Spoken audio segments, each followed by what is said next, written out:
Alright,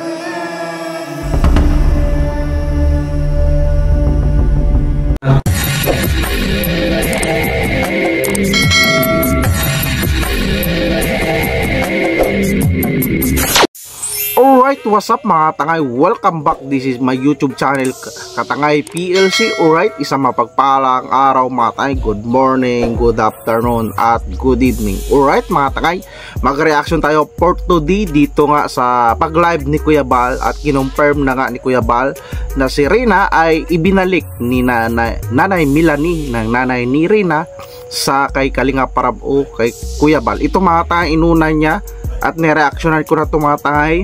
At pero nag-live pa rin si Kuya Bal at kinonfirm ulit na ibinalik ni Nanay Melanie at kinuha si Rina kay Lolo Nestor. At dito may isang salita si Nanay Melanie. Ito mga tangay, nag-live si Kuya Bal at na-topic niya si Rina at bakit ibinalik ni Nanay Melanie sa Team Kalingap. Ito mga tangay, samahan nyo ko, panoorin mo natin at bigyan natin ng reaction. Tara mga tangay, samahan nyo. Alright, mga tangay, Rina kay Kalinga Prab. Walang pumunta dito sa bahay, sa lighthouse, pero nakasarado, mga kaibigan. Alright, ito mga tangay, ibinalik, kinonfirm ni Kuya Bal, ibinalik ni Nanay Melanie si Rina dito mismo sa bahay nila Kuya Bal. Pero wala sila Kuya Bal at busy. Alam naman natin si Kuya Bal ay napaka-busy at maraming pinupuntahan. At legit yan mga tangay, nakasama ko yan si Kuya Bal. At kapag charity at maraming tutulungan, hindi mo siya ano yan sa kondisyon kay Lolo Nestor, kung ano ang kailangan ni Lolo Nestor. Kung gusto niya bawiin si Rina, upuntahan siya, ay pinaliwanag ni Kuya Bal at mag ano ng consent o concern sa barangay kung anong requirement sa police at kay Nanay Melanie. Kapag wala yun mga tangay, kumpirmado na hindi bibitawan at ibigay kay Lolo Nestor si Rina. At kung si Lolo Nestor ay pumunta dyan at nagwala, ay sila Kuya Bal ay automatic ay tatawag sila Kuya Bal ng otoridad o police, di ba mga tangay? Dahil ano na yun, no trespassing. At alam nyo na yun mga tangay kung anong yung violation ni Lolo Nestor na pumunta dyan, dahil di ba mga tangay, at dito kailangan niya doon magpermiso sa anak niya kay Nanay Melanie. At dito mga tangay, pinaliwanag ni Kuya Bal ay bakit ni Lolo Nestor inaano si Rina ay nag-aaral at nananahimik, di ba? At tuloy-tuloy yung gamutan ni Rina na maistorbo si Rina.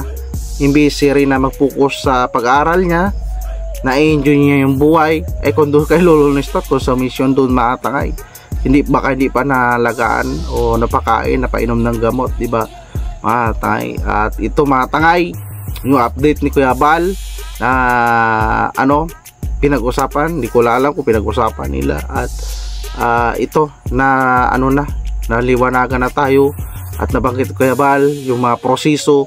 Yan, napanood yung mga tangay yung video at kayo na lang makusgan dyan mga tangay kay Lolo Nestor at sa tamang desisyon nila Kuya Bal para kay Rina, na hindi basta-basta si Lolo Nestor makalapit kay Rina dahil si Rina ay komportably at inaalaga na maayos, di ba mga tangay? Alright mga tangay, pakibisita ang original na live ni Kuya Bal at kinonfirm na yung hindi basta-basta na si Lolo Nestor basta-basta makakuha kay Rina, kailangan niya ng concern o magiging na doon kay Nanay Melanie. At dito ay sa safety na rin ni Roda, di ba mga tangay? At maganda yung ni Kuya Bal.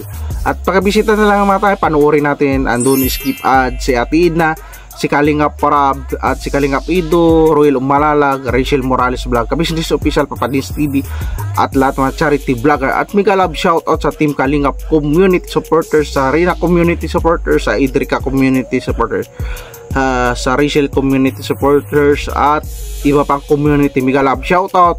At kung nagustuhan mo itong reaction ko, mag-like, comment ka na, mag-subscribe para updated ka sa upload next reaction ko mga tangay. Samahan nyo ko sa next reaction mga tangay. Maraming salamat at lagi tayo mag-ingat. Adios.